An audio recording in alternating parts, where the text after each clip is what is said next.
Shalom manusia Allah yang perkasa. Haleluya, kita patut bersyukur kepada Tuhan yang sangat baik untuk pagi hari ini, di mana kita boleh berkumpul satu sama lain untuk menikmati hadirat Tuhan. Mari Bapak Ibu, Saudara yang dikasihi Tuhan, kita persiapkan hati kita akan memulai ibadah kita pada pagi hari ini. Berikan suaramu, berikan hatimu, berikan pikiranmu, hanya untuk menikmati kehadirannya. Mari kita bersatu di dalam doa. Bapa yang sungguh baik, Engkau dipermuliakan Tuhan atas seluruh bumi.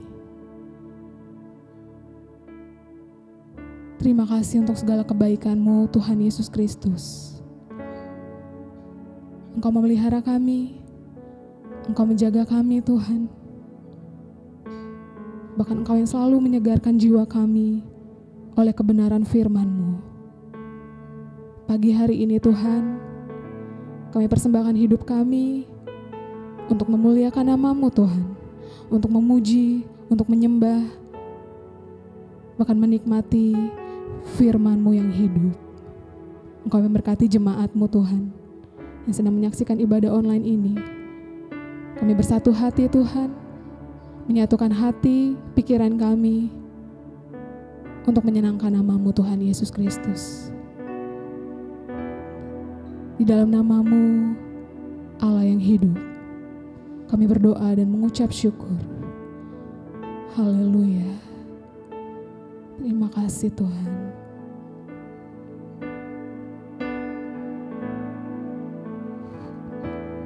Aku hendak bersyukur pada Tuhan karena keadilan-Nya dan bermazmur bagi nama Tuhan yang maha tinggi. Ya Tuhan, Tuhan kami, betapa mulianya nama-Mu, Tuhan kami, dimuliakan atas seluruh bumi. Kami bersyukur Tuhan, aku hendak bersyukur pada Tuhan karena keadilan-Nya dan bermazmur bagi nama Tuhan yang maha tinggi. Ya Tuhan,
meninggikan nama-Mu Tuhan selama-lamanya.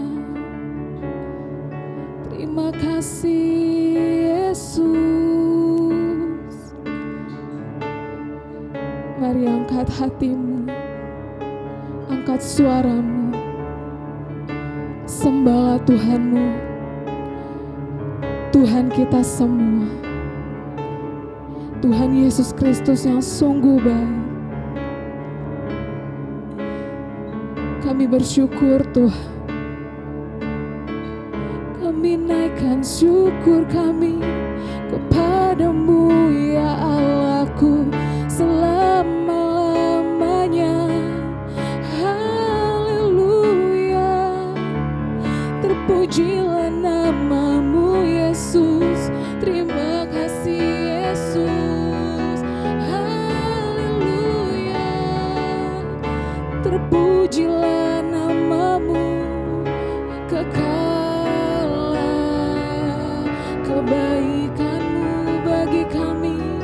Terima kasih ya Allahku, terima kasih ya Tuhanku, terima kasih atas segala kebaikan-Mu Yesus. Haleluya, kami menyembah-Mu Tuhan, kami meninggikan nama-Mu. Terima kasih Tuhan. Oh, terima kasih Allah yang hidup. Kau melakukan perkara yang besar bagi kami Tuhan. Shereriaralaraya masyororo, kuaralarayana masyerere, kutaparalaraya masyeriri,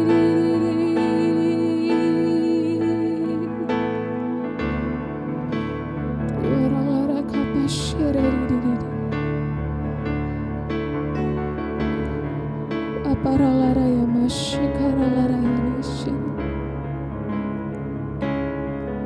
Roh-Mu hidup bagi kami Tuhan.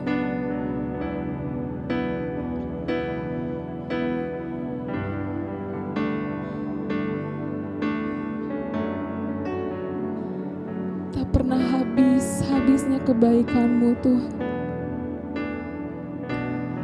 Terima kasih Tuhan Yesus. Hati kami sungguh bersyukur Tuhan. Hati kami sungguh bersekutu dengan-Mu Tuhan.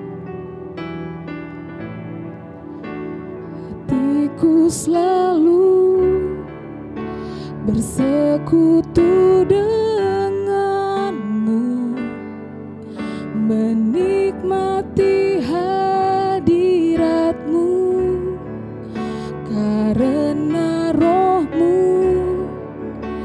tinggal dalam hidupku. Sungguh indah bersama-Mu, hatiku selalu bersekutu dengan-Mu, menikmati hadirat-Mu, karena Roh-Mu tinggal dalam hidupku. Sungguh indah bersama-Mu, hatiku selalu bersekutu dengan-Mu, menikmati hadirat-Mu, karena Roh-Mu tinggal dalam hidupku. Sungguh indah bersama-Mu, hatiku selalu bersekutu dengan-Mu, menikmati hadirat-Mu, karena Roh-Mu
Yesus penolong dan sahabat, tetap percaya firman setia. Kami siap menerima firman-Mu Tuhan. Kami siap dikuasai oleh firman-Mu Tuhan. Karena kami yakin dan percaya firman-Mu tetap setia Tuhan. Firman-Mu tetap ya dan amin. Firman-Mu tak akan mampu digoyahkan oleh apapun Tuhan. Kami buka hati kami Tuhan untuk kebenaran-Mu yang hidup Tuhan Yesus. Terima kasih Bapa.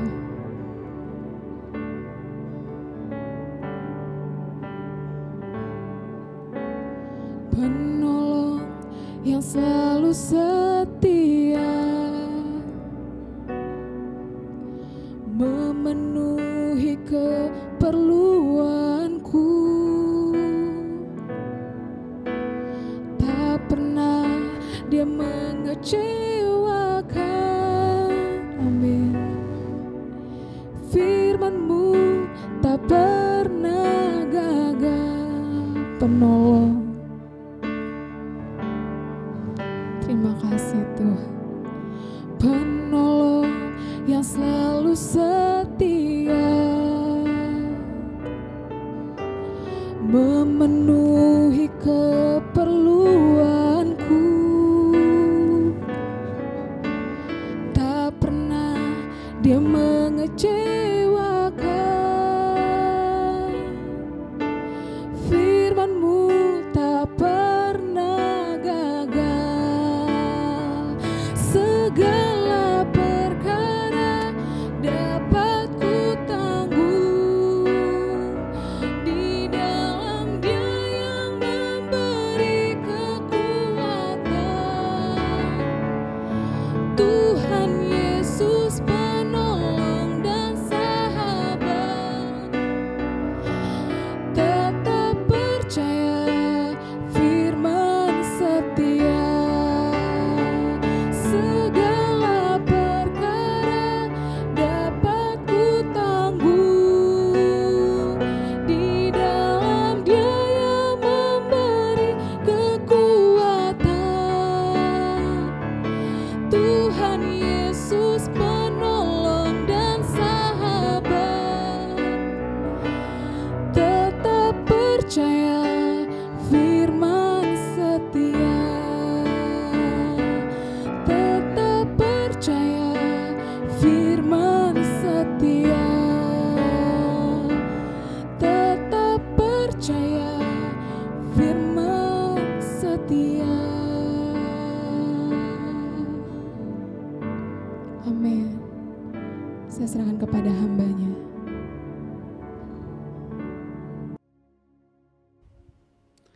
Shalom manusia yang berkasih, mari kita bersama-sama mendeklarasikan iman kita supaya kita senantiasa sadar bahwa siapa kita dan apa yang telah Kristus perbuat bagi kita. Untuk itu mari kita angkat tangan kita bersama-sama, angkat tangan kananmu saudaraku dan ikuti saya mengucapkan deklarasi iman ini. Dalam nama Tuhan Yesus Kristus, saya percaya dan menerima Alkitab adalah firman Tuhan yang benar sepenuhnya. Apa yang Alkitab katakan siapa saya di dalam Kristus, demikianlah saya. Alkitab berkata, saya adalah ciptaan baru. Sungguh saya adalah ciptaan baru. Alkitab berkata, saya adalah anak Allah. Sungguh saya adalah anak Allah. Alkitab berkata, segala perkara dapat kulakukan di dalam Kristus. Demikianlah saya. Apa yang Alkitab katakan milikku, sungguh adalah milikku. Alkitab berkata, saya adalah ahli waris Allah bersama Kristus. Sungguh saya adalah ahli waris Allah bersama Kristus. Amin. Mari kita bersatu dalam doa. Bapa, terima kasih untuk kasih sayang, kasih setiamu dan anugerahmu bagi kami semua, bagi anak-anakmu. Terima kasih mempertemukan kami pada pagi hari ini dalam ibadah bersama secara online. Dan Tuhan berkati firman-Mu yang kami dengar dan berbicara kepada kami setiap orang, kepada umat-Mu satu persatu, pribadi lepas pribadi. Terima kasih Roh Kudus, pimpin pemberitaan firman-Mu dan ambil alih sepenuhnya pemberitaan ini. Di dalam nama Tuhan Yesus Kristus kami sambut firman-Mu, kami sambut pelayanan-Mu Roh Kudus. Haleluya. Amin. Bapak Ibu Saudaraku dikasih Tuhan, topik kita pada hari ini adalah berbicara tentang kekuatan kasih karunia. Kata kasih karunia adalah sebuah kata yang sangat penting, yang sangat ditekankan oleh Injil Tuhan kita Yesus Kristus. Sangat ditekankan di dalam kekristenan kita, saudaraku dikasih Tuhan. Kata kasih karunia ini dalam bahasa asli yang menggunakan satu kata, atau dalam bahasa Inggris juga menggunakan satu kata disebut dengan grace. Atau bahasa Yunani adalah charis, grace, anugerah. Dan terjemahan kita lebih menggunakan dua kata itu kasih karunia. Saudaraku dikasih Tuhan, inilah yang dibawa oleh Tuhan Yesus kepada kita. Ketika dikatakan kepada kita di dalam Injil Yohanes pasal 1 ayat yang ke-15 sampai 17 demikian firman Tuhan. Saya bacakan untuk kita saudaraku di dalam Injil Yohanes pasal 1 ayat 15 sampai dengan ayat yang ke-17. Yohanes memberi kesaksian tentang dia dan berseru katanya, inilah dia yang kumaksudkan ketika aku berkata, kemudian daripadaku akan datang dia yang telah mendahului aku, sebab dia telah ada sebelum aku. Ayat 16, karena dari kepenuhannya kita semua telah menerima kasih karunia demi kasih karunia. 17, sebab hukum Taurat diberikan oleh Musa tetapi kasih karunia dan kebenaran datang oleh Yesus Kristus. Saudaraku dikasih Tuhan, ayat 17 mengatakan kepada kita, sebab hukum Taurat diberikan oleh Musa tetapi kasih karunia dan kebenaran datang oleh Yesus Kristus. Jadi kata kasih karunia atau anugerah adalah sentral penting, sebuah sentral pokok yang dibawa oleh Kristus bagi kita, bagi gerejanya. Saudara-saudaraku yang dikasih Tuhan, sekali lagi kata kasih karunia adalah sebuah pokok penting, pokok utama yang dibawa oleh Kristus kepada kita. Seperti yang tadi sudah saya bacakan di ayat yang ke-17 dari Yohanes pasal 1. Sebab hukum Taurat diberikan oleh Musa tetapi kasih karunia dan kebenaran datang oleh Yesus Kristus. Tapi sayangnya atau bagi orang-orang tertentu salah memahami tentang kasih karunia ini sehingga akhirnya kasih karunia itu bukan menjadi kekuatan, malah jadi mempertahankan sebuah kelemahan. Mengapa bisa demikian saudaraku dikasih Tuhan? Sebab mereka lebih menerjemahkan kasih karunia itu adalah sebuah kebaikan Tuhan, sebuah kemurahan Tuhan. Sehingga akhirnya mereka menggunakan pengertian itu untuk menjalani hidup disebut sebagai orang yang hidup oleh anugerah. Kita sudah beroleh kemurahan, Allah sudah bermurah hati kepada kita. Oleh sebab itu Allah tidak akan menghukum kita lagi. Dan seterusnya saudaraku dikasih Tuhan. Nah, orang-orang demikian adalah ketika mereka mendengar kata kasih karunia lalu mereka salah memahami dan akhirnya salah menerapkannya. Penerapan itu menjadi salah ketika kasih karunia itu digunakan untuk mempertahankan kelemahan manusia yang diwariskan oleh Adam dan Hawa setelah mereka jatuh ke dalam dosa. Saudara-saudaraku dikasih Tuhan, ini berarti setiap orang yang mengatakan bahwa ia menerima kasih karunia dan masih hidup dalam dosa dan masih mempertahankan status kejatuhan Adam, sesungguhnya ia belum mengerti apa itu kasih karunia dan belum hidup oleh kasih karunia itu. Jadi sekali lagi saudaraku, kalau ada orang mengatakan dia mempercayai kasih karunia Allah dan menerima kasih karunia Allah tetapi masih hidup dalam kemanusiaannya yang lama yang diwariskan dari kejatuhan Adam dan Hawa, atau masih hidup tidak berubah sebagaimana apa yang firman Tuhan katakan, sesungguhnya orang itu belum hidup, belum memahami apa artinya hidup oleh kasih karunia Tuhan. Sebab kasih karunia Tuhan itu adalah bicara kekuatan Allah, bukan kelemahan saudaraku. Jadi ketika seseorang mengatakan dia menerima kasih karunia, tetapi sementara atau sedang di sisi lain ia masih hidup dalam kelemahan kejatuhan Adam ke dalam dosa, maka sesungguhnya orang itu belum hidup oleh kasih karunia. Sebab kasih karunia adalah kekuatan Allah. Sebab itu saudaraku dikasih Tuhan kepada kita dikatakan di ayat yang ke-16 dari Yohanes pasal 1 mengatakan, karena dari kepenuhannya kita semua telah menerima kasih karunia demi kasih karunia. Jadi saudaraku dikasih Tuhan, kesalahpahaman inilah membuat sebagian anak Tuhan menjadi tersandung hidupnya oleh orang-orang yang mengatakan hidup oleh kasih karunia, tetapi hidupnya tidak jauh berbeda dengan orang-orang dunia. Hidupnya tidak berubah saudaraku. Dia tetap memelihara kebencian, tetap memiliki akar pahit, tetap memperlakukan jahat dengan jahat, membalas jahat dengan jahat, dan melakukan segala hal yang bertentangan dengan Injil Tuhan kita, Yesus Kristus. Jadi saudaraku dikasih Tuhan, jangan salah memahami kasih karunia. Ketika seseorang salah memahami kasih karunia, dia tidak mungkin hidup dalam kekuatan kasih karunia itu. Kasih karunia itu adalah kekuatan, bukan kelemahan. Bukan kelemahan. Nah saudaraku, supaya kita bisa hidup dalam kekuatan kasih karunia, maka ada beberapa hal prinsip yang harus kita pahami. Di antaranya adalah kita harus mengerti apa itu kasih karunia. Kedua adalah apa alasan kasih karunia itu Allah berikan kepada kita. Yang ketiga adalah apa tujuan dari pemberian kasih karunia itu. Ketiga hal ini saudaraku menjadi penting untuk kita pahami ketika kita hendak memiliki kekuatan kasih karunia yang sudah Kristus bawa kepada kita. Kristus bawa kepada gerejanya, saudaraku dikasih Tuhan. Nah yang pertama kita harus pahami apa itu kasih karunia. Pengertian kasih karunia. Saudaraku dikasih Tuhan, sebuah kata umum, pengertian umum dari kosakata kasih karunia kita sudah sangat memahami bahwa adalah sebuah pemberian Allah yang diberikan kepada manusia di mana manusia itu tidak layak menerimanya. Itu pengertian kata kasih karunia. Jadi kasih karunia adalah sebuah pemberian dari Allah yang diberikan kepada manusia berdasarkan kasih dan kerelaan Allah, bukan berdasarkan keberadaan manusia itu sendiri.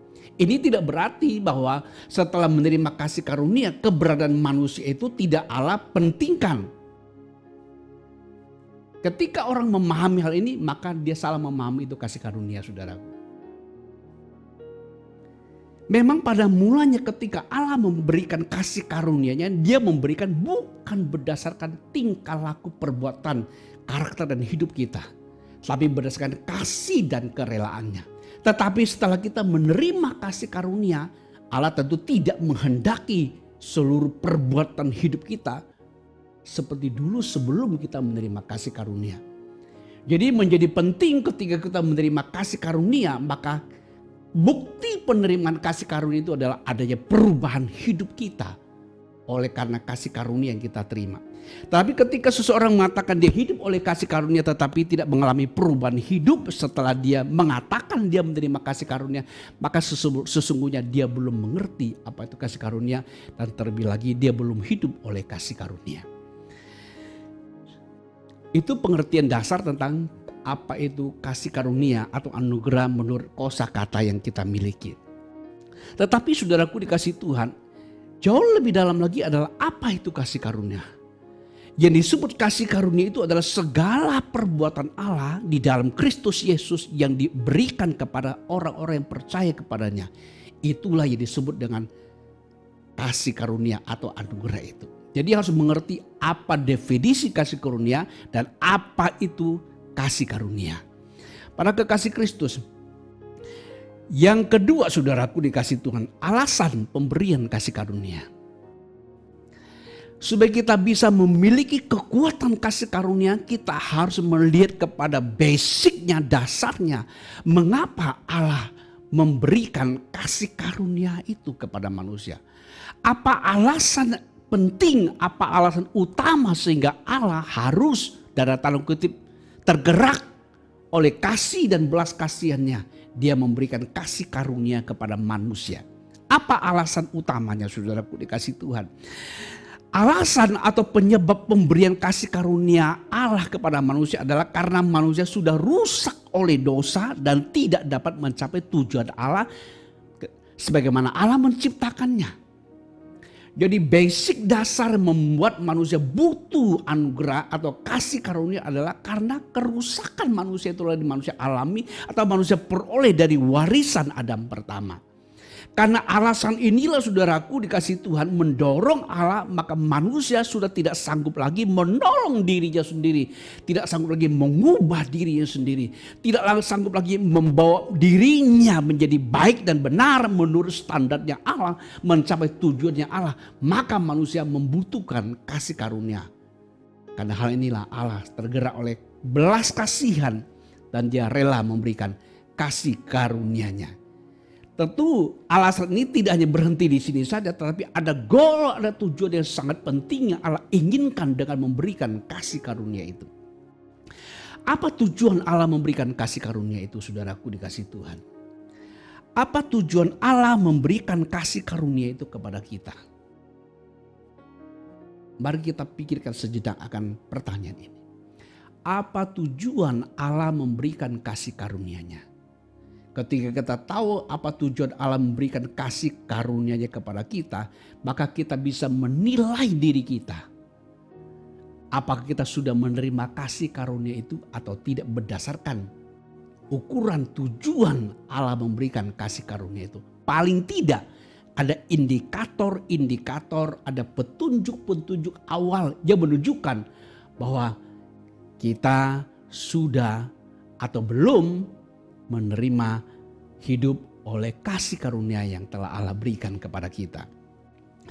Jadi saudaraku, poin yang ketiga, esensi supaya kita memahami atau mengetahui dan memiliki kekuatan kasih karunia. Setelah yang pertama kita harus mengerti apa itu definisi, apa itu kasih karunia, apa itu kasih karunia. Kemudian apa alasan dasar, apa yang mendorong Allah, menggerakkan Allah memberikan kasih karunia kepada kita. Lalu yang ketiga, apa tujuan Allah memberikan kasih karunia kepada kita, kepada manusia yang telah jatuh ke dalam dosa. Saudara-saudaraku dikasih, sekali lagi ini penting. Dan sebentar saudara mendengar penjelasan ini, ukur dirimu, nilai diri kita masing-masing berdasarkan tujuan ini, saudara-saudaraku. Untuk menunjukkan, untuk menolong kita supaya kita tahu atau tidak, atau sampai sejauh mana kita sudah hidup dalam kasih karunia itu, saudaraku dikasih Tuhan. Jadi yang ketiga, tujuan pemberian kasih karunia Allah kepada kita adalah untuk mengangkat harkat dan martabat manusia agar manusia mampu hidup dalam segala yang dikehendaki Allah, yaitu untuk bersekutu dan bersatu dengannya. Bersekutu dan bersatu dengannya, saudaraku. Jadi goal ujungnya, saudaraku, adalah ketika Allah memberikan kasih karunia atau anugerahnya adalah Allah mengangkat harkat dan martabat manusia. Allah menciptakan ulang, Allah menganugerahkan segala sesuatu yang dibutuhkan oleh manusia untuk bersekutu, untuk bersatu dengan Allah itu sendiri, saudara-saudaraku dikasih Tuhan. Ini tujuan goal yang tertinggi dengan pemberian kasih karunia Allah kepada kita. Dan saudaraku dikasih Tuhan, ketika kita menyadari, mengetahui tujuan pemberian kasih karunia ini kepada kita, saudaraku dikasih Tuhan, maka kita harus mengerti apa itu kasih karunia yang tadi saya sebutkan di bagian definisi dari yang kedua dari apa itu kasih karunia. Yang pertama itu bicara tentang definisi kosakata, yang kedua apa itu disebut dengan kasih karunia. Saudaraku dikasih Tuhan, memang butuh waktu yang panjang untuk mendaftarkan satu persatu apa saja itu kasih karunia. Tadi saya sebutkan secara prinsip, yang disebut dengan kasih karunia adalah segala perbuatan Allah di dalam Kristus Yesus yang telah diberikan kepada kita. Segala karya Kristus yang telah diperbuatnya bagi kita, Allah anugerahkan kepada kita, itu disebut dengan kasih karunia. Nah, di antara sekian banyak saudaraku dikasih Tuhan, kita contoh seperti Allah memberikan kepada kita hidup kekal. Allah memberikan kita status anak-anak Allah.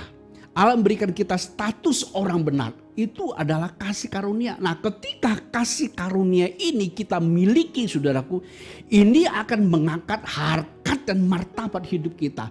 Meningkatkan kualitas batin, kesadaran batin manusia roh kita. Yang akan memampukan kita untuk bersekutu dengan Allah. Untuk menyatu, untuk memiliki, untuk bisa bergerak dalam pemikiran Allah, untuk bisa bersekutu, itu bisa bergaul karib intim dengan Tuhan Allah itu sendiri. Jadi saudaraku dikasih Tuhan, disinilah kasih karunia itu tidak saja hanya dalam pengertian yang sempit yang tadi saya sebutkan oleh sebagian orang salah memahami tentang kasih karunia. Mereka hanya memahami tentang sebuah perbuatan kebaikan Allah atau kemurahan Allah. Saudaraku, lebih dari kebaikan dan kemurahan Allah. Kasih karunia berbicara tentang sebuah esensi dasar, esensi utama, esensi yang sangat penting yang dibutuhkan oleh manusia untuk hidup bersekutu, untuk hidup bergaul, menyembah, bersatu dengan Tuhan Allah penciptanya. Esensi inilah yang diberikan Allah kepada kita untuk bersekutu dengan Dia. Dan tidak hanya berbicara tentang sebuah kata kemurahan Allah. Oleh sebab itu saudaraku dikasih adalah nonsen, adalah tidak mungkin orang yang telah menerima kasih karunia tetapi masih hidup dalam dosa. Tidak mungkin orang hidup dalam peroleh kasih karunia kebenaran, anugerah hidup kekal, status anak Allah. Dan serentetan karya Kristus lalu hidup dalam masih mempertahankan hidup yang buruk dari warisan Adam pertama. Itu tidak mungkin saudaraku dikasih Tuhan. Kenapa ada orang demikian? Karena dia salah memahami apa itu kasih karunia. Dia hanya pahami sebuah kemurahan hati Allah. Allah sudah tidak lagi marah sama kita. Dia sudah berbaik hati dengan kita. Itu salah memahami saudaraku. Ketika Allah memberikan kasih karunia, Dia memberikan sesuatu yang sangat penting. Sesuatu yang sangat esensi yang dibutuhkan untuk mengangkat harkat, martabat, derajat, tingkat batinia kita, roh kita. Untuk memampukan kita bersekutu. Memampukan kita untuk memiliki pemikiran, perasaan, sampai kita memiliki kesatuan dengan Dia. Kasih karunia itu bicara tentang pemberian esensi Allah kepada kita. Jadi kalau ada orang yang mengatakan dia adalah penganut kasih karunia tapi hidupnya tidak mengalami kekuatan kasih karunia, dia hanya lip service saja. Dia belum hidup oleh kasih karunia. Belum, saudara-saudaraku. Jangan tertipu oleh orang demikian. Para kekasih Kristus. Jadi ketika kita memahami tujuan pemberian kasih karunia itu, lalu kita menyadari untuk mencapai tujuan itu dibutuhkan esensi penting itu, maka kita bisa mengukur diri kita. Sudahkah kita menerima kasih karunia itu? Sudahkah kita hidup oleh kasih karunia itu, saudaraku? Kasih karunia ini sangat penting. Itu sebabnya Rasul Paulus mengatakan kepada Timotius, dia mengatakan, jadilah kuat oleh kasih karunia Allah. Be strong by the grace of the Lord. Jadilah kuat oleh kasih karunia Tuhan. Jadilah kuat, kenapa? Kasih karunia itu ada sebuah pemberian Allah. Ada esensi pokok, esensi penting di dalam kasih karunia yang Allah anugerahkan kepada kita. Jadi jangan lupa saudaraku. Kasih karunia itu tidak bicara tentang sebuah definisi. Pengertian apa itu kasih karunia. Tapi lebih dari itu, apa esensi itu kasih karunia. Ini yang membuat kita mampu memiliki kekuatan kasih karunia. Untuk hidup di dalam kasih karunia mencapai tujuan Allah memberikan kepada kita. Jadi saudaraku dikasih Tuhan, kalau ada orang yang mengatakan dia menerima kasih karunia, dia menerima anugerah Allah, hidup oleh kasih karunia, hidup oleh anugerah Allah, tetapi tidak mencapai tujuan pemberian kasih karunia dari Allah itu, sesungguhnya dia belum sampai kepada apa yang dimaksud dengan hidup oleh kasih karunia. Hidup oleh kasih karunia. Saudaraku dikasih, jadi 3 hal penting dipahami. Nah sekarang yang pertanyaan yang terakhir. Untuk menolong kita memiliki wawasan terbuka, sehingga kita sungguh-sungguh betul bukan saja mengerti, memahami apa itu kasih karunia. Tapi kita sungguh-sungguh menaruh sangat penting dalam hidup kita. Dan kita berpegang teguh dan kita menghargainya dan kita mengaktifkannya, saudara-saudaraku. Nah, pertanyaan adalah mengapa kasih karunia itu memiliki kekuatan atau memiliki kuasa? Atau dengan kalimat lain, mengapa kasih karunia itu berkuasa? Ada beberapa alasan yang bisa dikemukakan, tapi di sini saya akan mengemukakan 3 alasan prinsip. Alasan pertama, saudaraku dikasih Tuhan, mengapa kasih karunia itu memiliki kekuatan atau berkuasa, memiliki kuasa. Alasan prinsip pertama adalah karena Allah terlibat langsung secara aktif dalam hidup setiap orang yang menerima dan menghargai kasih karunia-Nya. Mengapa kasih karunia itu memiliki kekuatan? Mengapa orang yang menerima kasih karunia pasti mengalami perubahan hidup? Karena kasih karunia itu berbicara berkaitan langsung dengan Allah yang terlibat langsung secara aktif dan penuh dalam hidup setiap orang yang menerima pemberiannya. Allah itu bukan sosok pribadi yang memberikan sesuatu kepada kita lalu dia membiarkan kita lepas dari dirinya, saudara-saudaraku dikasih Tuhan. Jadi mengapa kasih karunia itu memiliki kekuatan atau berkuasa, memiliki kuasa? Karena kasih karunia itu membuat Allah terlibat penuh secara aktif dalam hidup setiap orang yang menerima dan menghargai kasih karunia itu. Saudaraku dikasih Tuhan, ini kalau kita pahami di poin pertama ini, maka adalah sangat benar sepenuhnya bahwa orang yang menerima kasih karunia tidak mungkin tidak berubah hidupnya. Tidak mungkin. Tidak mungkin hidup mempertahankan kejatuhan Adam pertama atau kelemahan atau menyenangi perkara-perkara kedagingan, keduniawian, perkara-perkara dosa dalam hidupnya. Tidak mungkin, saudaraku. Apalagi ketika kita memahami alasan-alasan berikutnya. Jadi alasan pertama mengapa kasih karunia itu memiliki kekuatan atau kuasa. Karena Allah terlibat penuh dan aktif dalam hidup setiap orang yang telah menerima kasih karunia yang dia berikan. Alasan yang kedua dalam kaitan yang pertama, saudaraku dikasih Tuhan. Mengapa kasih karunia itu memiliki kekuatan atau berkuasa di dalam hidup orang yang menerimanya? Karena kuasa aktif Allah yang menyatu dengan orang menerima. Jadi kasih karunia itu adalah berbicara tentang kuasa aktif Allah. Ketika orang menerima kasih karunia Allah, dia menerima kuasa aktif Allah yang bekerja dalam dirinya. Kuasa aktif Allah yang bekerja dalam dirinya, saudaraku dikasih Tuhan. Jadi mengapa kasih karunia itu memiliki kuasa? Karena kuasa aktif Allah yang menyatu dengan orang yang menerima, menghargai dan mengaktifkannya. Saya kutip salah satu ayat yang disebutkan dalam 1 Korintus pasal 15 ketika Paulus mengukurkan atau mengenakan kepada dirinya sendiri dalam 1 Korintus pasal yang ke-15 ayat 9-10, saudaraku. Saya bacakan, saudaraku dikasih Tuhan, di 1 Korintus pasal yang ke-15 ayat 9 dan 10, demikian firman Tuhan.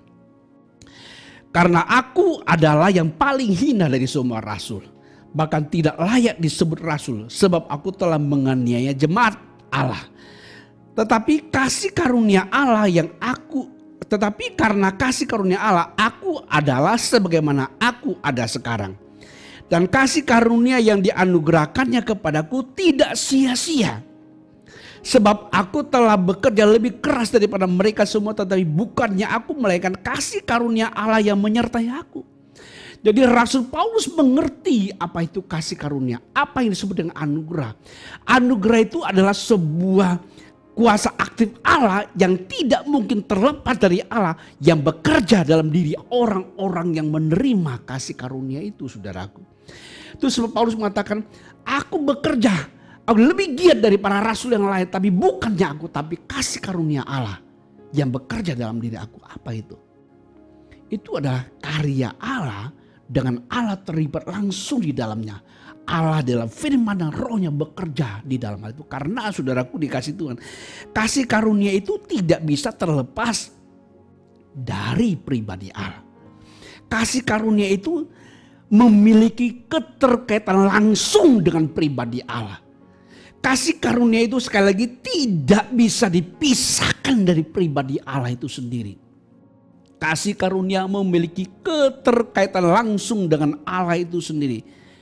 Kasih karunia itu tidak bisa dipisahkan dari hubungan langsung dengan Allah, pemberi kasih karunia itu. Allah memberikan kebenaran, kebenaran itu adalah Kristus. Allah memberikan kesucian, kesucian itu adalah Kristus. Allah memberikan hikmat, hikmat itu adalah Kristus. Jadi ketika kita menerima kebenaran yang adalah Kristus sendiri, kita tidak bisa terpisah dari Allah.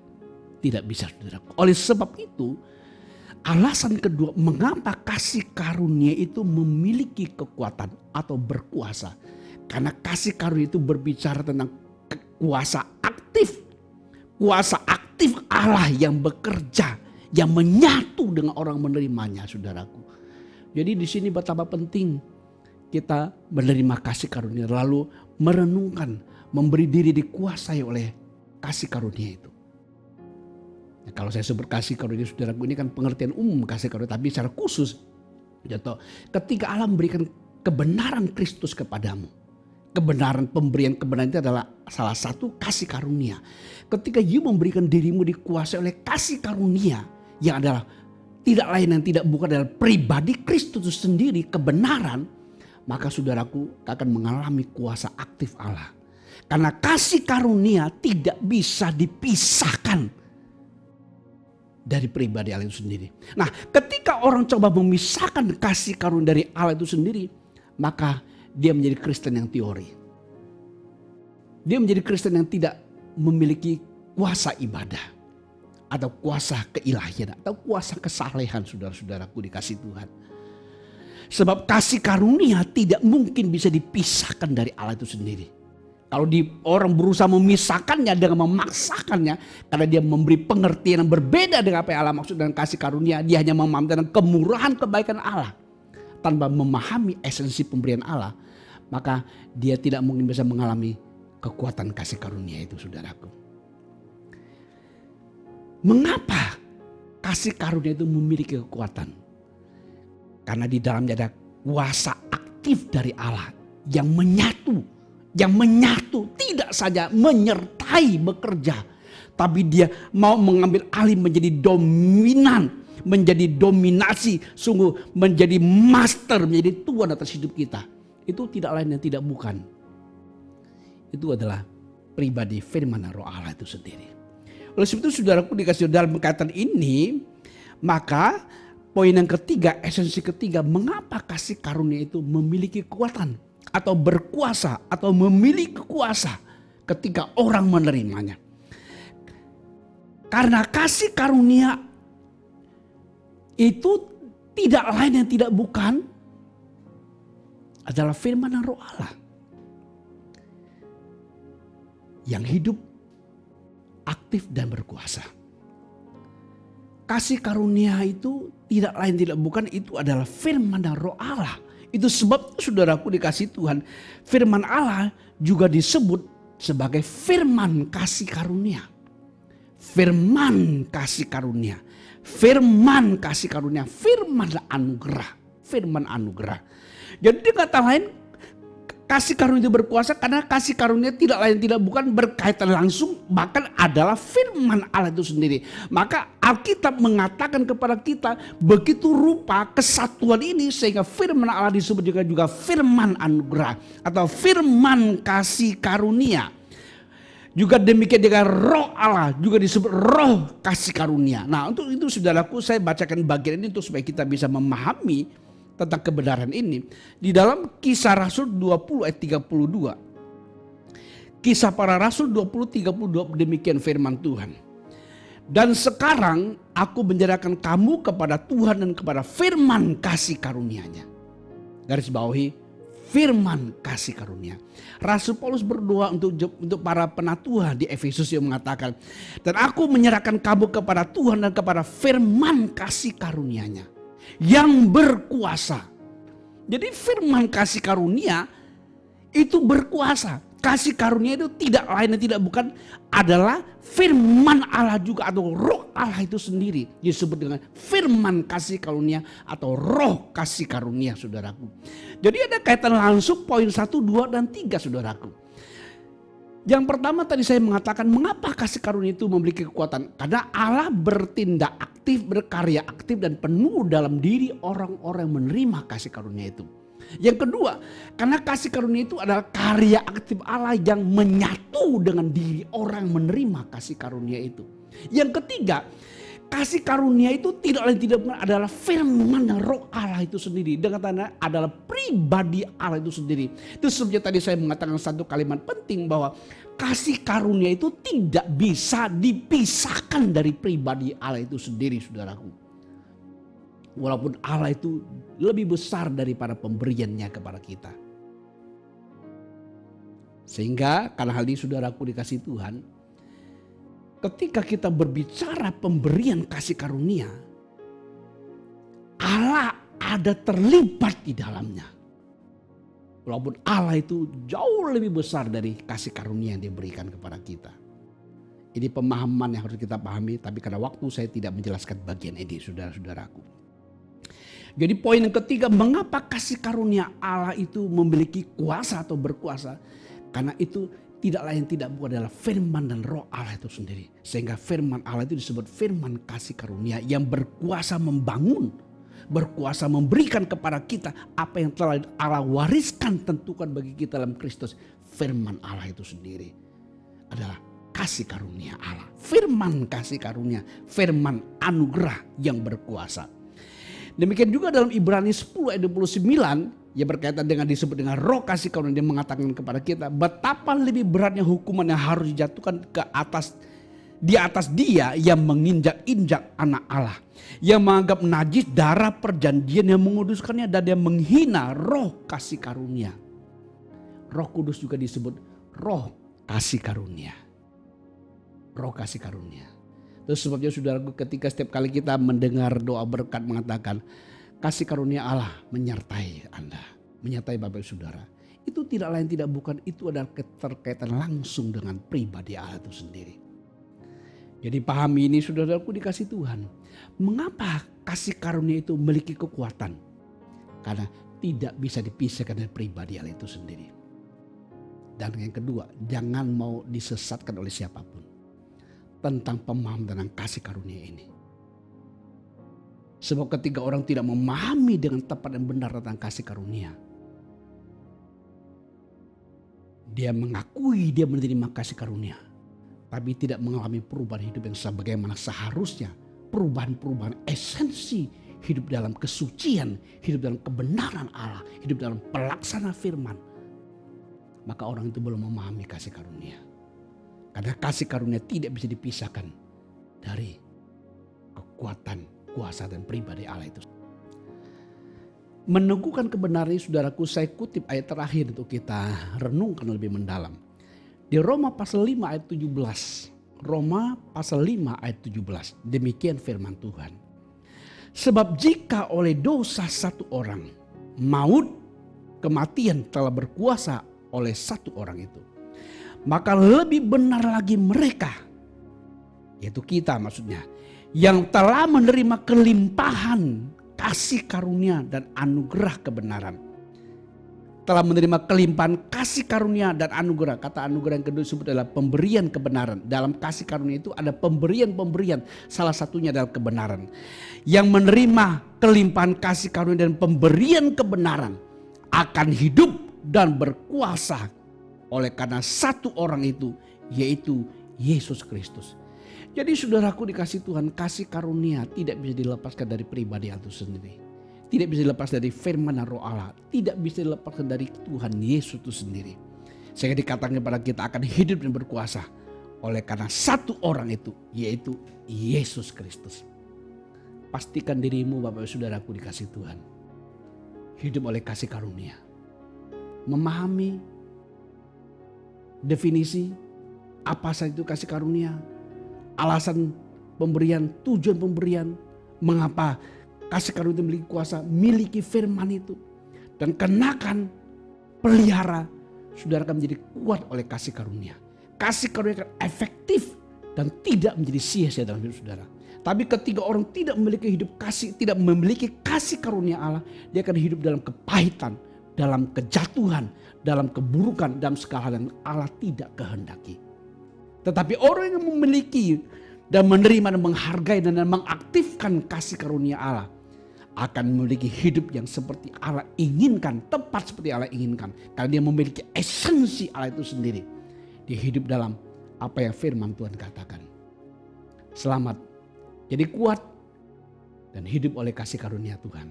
Tuhan Yesus memberkati kita semua dengan kasih karunia-Nya. Amin. Amin. Mari Bapak Ibu Saudaraku dikasih Tuhan, kita mempersiapkan diri untuk menerima roti dan anggur, tubuh dan darah Tuhan Yesus Kristus. Silakan Bapak Ibu Saudaraku dikasih Tuhan membagikan kepada anggota keluarganya masing-masing dan membuka roti dan anggurnya masing-masing di depan kita. Mari sebelum kita memakan dan meminum roti dan anggur ini, mari kita mengangkat roti anggur di atas kepala kita. Dan mari kita berdoa dan mengikuti saya, mengakui, mendeklarasikan iman ini. Bapa di surga, terima kasih. Terima kasih buat perjamuan yang Engkau adakan buat kami. Untuk mengenang dan mengingat akan karya Kristus yang hebat dan besar bagi kami. Dan untuk memberitakan kematian Tuhan sampai Tuhan datang kembali kedua kali. Olehnya Bapa di surga, berkati roti dan anggur ini menjadi alat anugerah di tangan-Mu. Ketika kami makan dan minum dalam iman. Sungguh kami peroleh kasih karunia. Roh kami dikuatkan, jiwa kami disegarkan, tubuh kami disehatkan. Olehnya turunlah segala berkat anugerah dari Bapa di surga dalam kuat kuasa Roh Kudus atas roti dan anggur ini menjadi alat anugerah di tangan Tuhan untuk memberkati setiap kita dalam nama Tuhan Yesus. Amin. Amin. Bapak Ibu Saudaraku dikasih Tuhan, ikuti saya mendeklarasikan iman ini. Saya percaya tubuh Yesus telah dipecah-pecahkan. Darah Yesus telah ditumpahkan untuk penebusan, pengampunan dosa-dosa saya. Saya percaya oleh korban Yesus, manusia lama saya telah turut disalibkan. Kuasa dosa telah dihancurkan dari hidup saya. Saya percaya oleh korban Yesus, aku telah menerima hidup kekal, hidup Allah, hidup ilahi, kebenaran Kristus untuk mengabdi melayani Tuhan sampai selama-lamanya. Aku percaya oleh korban Kristus, aku telah menerima segala kelimpahan, anugerah dan berkat Tuhan. Amin. Angkat roti di atas kepala kita, saudaraku dikasih Tuhan. Sebab apa yang telah kuteruskan kepadamu telah kuterima dari Tuhan. Yaitu bahwa Tuhan Yesus pada malam waktu Tuhan diserahkan, Tuhan Yesus mengambil roti dan sesudah itu dia mengucap syukur atasnya dan ia memecah-mecah dan berkata, inilah tubuhku yang diserahkan bagi kamu. Perbuatlah ini menjadi peringatan akan aku. Inilah tubuh Tuhan Yesus yang dipecahkan karena kita. Makanlah dalam nama Tuhan Yesus.